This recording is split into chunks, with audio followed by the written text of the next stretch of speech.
They're actually going onto the farm and telling farmers how to grow things. I've been through 4 pregnancies. I could smoke through all of them, and yet I can't go to a farmer near me and purchase this amazing, healthful, nutrient-dense, fresh milk. Raw milk from South Carolina, USDA grade licensed dairy. A imminent health hazard according to the state of Georgia.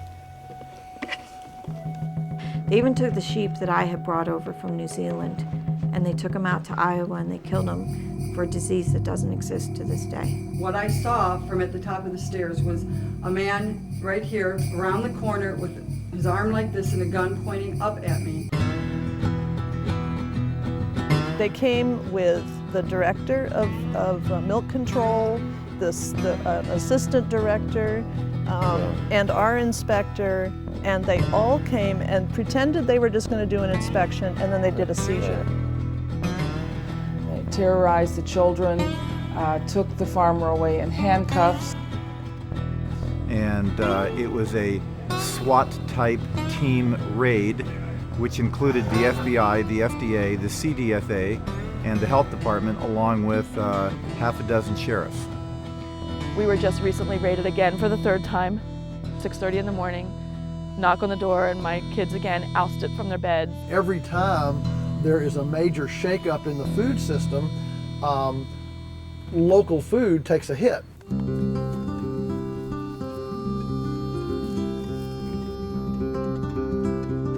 Smile for the camera.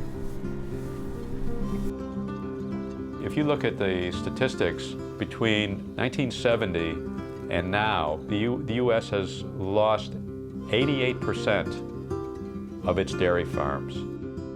There's got to be a way that we can protect biodiversity. We can show that sustainable farming is the only way forward.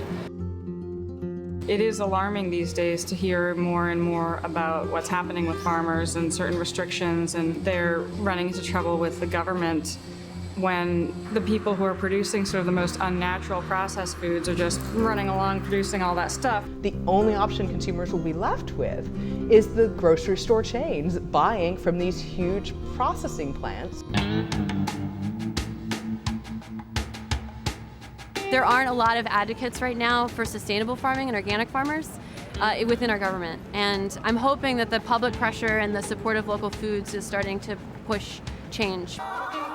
And one of the things I think it's important to understand here is it's beautiful, and good food production should be aesthetically and aromatically, sensually romantic. What I believe is we need to have the rights we've been given as Americans, and we need to be able to have the right to choose healthy foods. Some terrible things are happening out there. Fortunately, we do have good legal help now, and we have the internet, and we have ways of publicizing these things. But it's America, wake up. I mean, these things are starting to happen, and if we don't have a huge outcry, it will continue to happen.